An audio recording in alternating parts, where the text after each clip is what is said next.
హైదరాబాద్లో గుల్జార్ హౌస్లో భారీ అగ్ని ప్రమాదం జరగడంతో ప్రజలను చైతన్యపరిచేందుకు ప్రత్యేక చర్యలు తీసుకుంటున్నారు అగ్నిమాపక శాఖ అధికారులు. ప్రజలు అగ్ని ప్రమాదంపై అవగాహనతో అప్రమత్తంగా ఉండడం వల్ల ప్రమాదాలను నివారించొచ్చు అన్నారు రంగారెడ్డి జిల్లా ఫైర్ ఆఫీసర్ శ్రీనివాస్. చిన్న నిర్లక్ష్యం ఘోర ప్రమాదానికి ఎలా దారితీస్తుందో ప్రజలకు వివరించారు. రంగారెడ్డి జిల్లా అత్తాపూర్లో ఫైర్ మాక్ డ్రిల్ను నిర్వహించారు. మహిళలు, పిల్లలు, పెద్దలు అగ్ని ప్రమాదాల నుంచి ఎలా తప్పించుకోవాలనే విషయంపై ప్రాక్టికల్గా చేసి చూపించారు. ఈ కార్యక్రమంలో అగ్నిమాపక శాఖ అధికారులు, ప్రజలు పాల్గొన్నారు.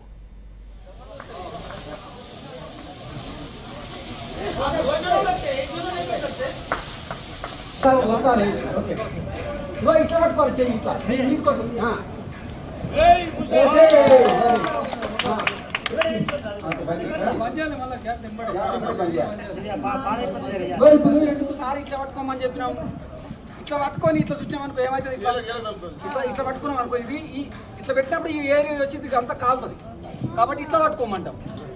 ఇప్పుడు ఇట్లా అంటారు, అయిపోతుంది అన్నమాట. ఓకే, అది కాలిపోతాయి చేతులు.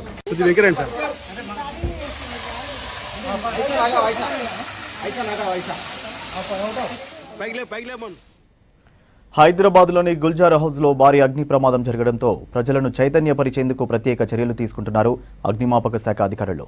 ప్రజలు అగ్ని ప్రమాదంపై అవగాహనతో అప్రమత్తంగా ఉండడం వల్ల ప్రమాదాలను నివారించొచ్చు అన్నారు రంగారెడ్డి జిల్లా ఫైర్ ఆఫీసర్ శ్రీనివాస్. చిన్న నిర్లక్ష్యం ఘోర ప్రమాదానికి ఎలా దారితీస్తుందో ప్రజలకు వివరించారు. రంగారెడ్డి జిల్లా అత్తాపూర్లో ఫైర్ మాక్ డ్రిల్ను నిర్వహించారు. మహిళలు, పిల్లలు, పెద్దలు అగ్ని ప్రమాదాల నుంచి ఎలా తప్పించుకోవాలనే విషయంపై ప్రాక్టికల్గా చేసి చూపించారు. ఈ కార్యక్రమంలో అగ్నిమాపక శాఖ అధికారులు, ప్రజలు పాల్గొన్నారు.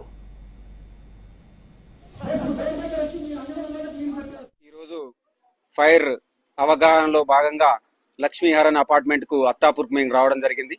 మా ఫైర్ ఆఫీసర్ చంద్రనాయక్ మరియు క్రూ మా ఫైర్ ఇంజిన్ తోటి ఇక్కడ వచ్చి ఈ యొక్క మహిళామణులకు ఇక్కడ ఉన్నటువంటి అపార్ట్మెంట్ వాసులందరూ కూడా ఫైర్లు అపార్ట్మెంట్ లో జరగకుండా ఎలాంటి రక్షణ చర్యలు తీసుకోవాలని మేము చెప్పడం జరిగింది. చిన్న చిన్న ఎలక్ట్రికల్ ఫైర్ అయితే ఏం చేయాలి, చిన్న చిన్న సిలిండర్లు అయినప్పుడు ఏం చేయాలి, ఒకవేళ మొత్తం ఫ్లాట్ లో కూడా ఫైర్ అయినప్పుడు మనం ఏ విధంగా స్పందించాలని చెప్పి ఇక్కడ డెమో ఇచ్చి వాళ్ళందరూ కూడా నేర్పించడం జరిగింది. మీరు భయపడాల్సిన అవసరం లేదు. చిన్న ఫైర్ అయినప్పుడు మీ అపార్ట్మెంట్ లో చాలా ఎక్స్టింగ్విషర్లు ఉన్నాయి, అది ఏం ఫైరో గుర్తుపట్టి సరైన ఎక్స్టింగ్విషర్ తీసుకొని దాన్ని ఆర్పితే సరిపోతుంది. దాంతో ఆర్పలేదు అనుకోండి, మీ అపార్ట్మెంట్ లో ఓజ్ అనేది ఒక చుట్ట చుట్టింది కదా, దాన్ని ఓపెన్ చేయడం ద్వారా ఆ ఫైర్ కూడా ఆర్పవచ్చు. ఇంకా పెద్దగా ఉంటే మనం అక్కడ ల్యాండింగ్ వాల్వ్ ఉంది, హైడ్రెంట్ ఉంది, హోజ్ ఫిట్ చేసి కూడా ఆర్పొచ్చు. మీరు ఆర్పేటప్పుడు కొన్ని చర్యలు తీసుకోవాలి, రక్షణ చర్యలు. అవన్నీ కూడా ఇప్పుడు మేము డెమోలో చూపించడం జరిగింది. అక్కడక్కడ బాగా ఫైర్లు అవుతున్నాయి, ఫైర్లలో మరణాలు కూడా సంభవిస్తున్నాయి. కాబట్టి మీరు పూజ చేస్తున్నప్పుడు కానీ, వంట వండుతున్నప్పుడు కానీ మహిళామణులు ముఖ్యంగా జాగ్రత్తలు తీసుకొని ఈ మంటలు